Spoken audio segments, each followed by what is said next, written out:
মিম তো ফাইনাল, এর সঙ্গে যদি আইএসএফও আসে আমি ওয়েলকাম জানাবো। যদি লেফট ফ্রন্টের নেতারাও বলে যে আমাদের সঙ্গে থাকবে, এখানকার কংগ্রেসও যদি বলে থাকবো, আমার আপত্তি নাই। তৃণমূল থেকে সাসপেন্ড হয়ে 22শে ডিসেম্বর নতুন দল প্রতিষ্ঠা করতে চলেছেন ভরতপুরের বিধায়ক হুমায়ুন কবির। এমনকি 294টা বিধানসভা কেন্দ্রের মধ্যে 135টি আসনে লড়ার কথাও ঘোষণা করেছেন তিনি। কিন্তু অত আসনে কি একাই লড়বে হুমায়ুনের দল? এই প্রশ্ন যখন ঘোরাফেরা করছে, তখন আসাদউদ্দিন ওয়েসির মিমের সঙ্গে জোট বাঁধার ইচ্ছা প্রকাশ করলেন ভরতপুরের বিধায়ক।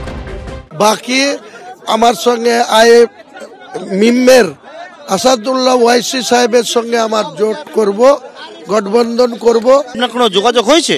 মিমের সর্বোচ্চ নেতার সঙ্গে আমার রাত্রে কথা হয়। কবে? গত রাত্রে আমাকে বলেছেন, কার নাম করছে না, সর্বোচ্চ নেতার সঙ্গে কথা হয়েছে, বুঝে নেন কার সঙ্গে। আমি তার সঙ্গে কথা বলেছি, তিনি আমার সঙ্গে হায়দ্রাবাদে আমাকে আহ্বান করেছে।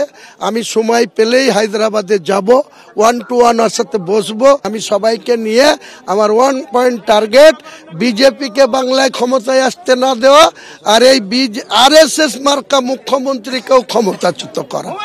যদিও এই প্রেক্ষাপটে হুমায়ুন কবির সম্পর্কে বিস্ফোরক মন্তব্য করেছেন মিমের মুখপাত্র।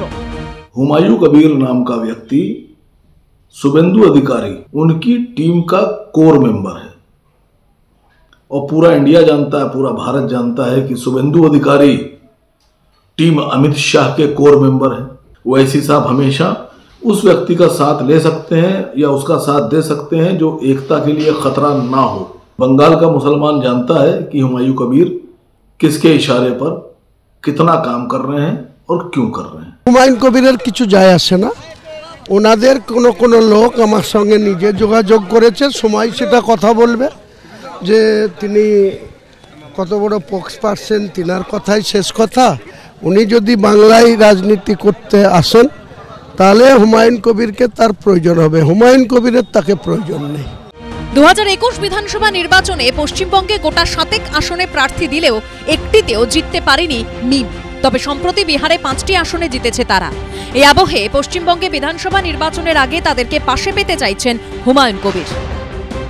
তিনি আমাদের পার্টি থেকে সাসপেন্ডেড, সুতরাং এরপরে তার চিন্তা ভাবনা, তিনি কি করবেন, কি পরিকল্পনা করবেন, তার কোনো দায়িত্ব আমরা নিচ্ছি। উনি যদি কোনো নতুন দল করে সেক্ষেত্রে কি কোনো কিছু এসে যায় না। এই ধর্মীয় বিভাজনের রাজনীতি, ঘৃণার রাজনীতি, দাঙ্গার রাজনীতি, সংঘর্ষের রাজনীতি, মূর্তি পূজা বিরোধী রাজনীতি, হিন্দুত্বকে আক্রমণ করবার রাজনীতি, রামকৃষ্ণ এর অবমাননার রাজনীতি, রবীন্দ্রনাথকে চ্যালেঞ্জের রাজনীতি, এই সমস্ত কারণেই আজকে মিম আসার জন্য একটা জমি পাচ্ছে।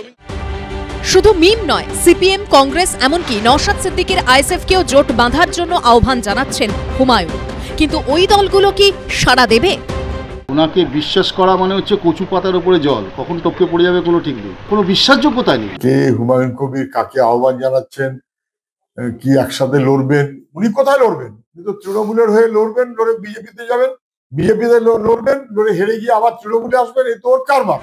শেষ কে কার পাশে থাকবে আর কে কার হয়ে লড়বে তা জানা যাবে কয়েক মাসের মধ্যেই। পার্থপ্রতিম ঘোষ, সন্দীপ সরকার ও পূর্ণেন্দু সিংহর রিপোর্ট, এবিপি আনন্দ। এবিপি আনন্দ, এগিয়ে থাকে, এগিয়ে রাখে।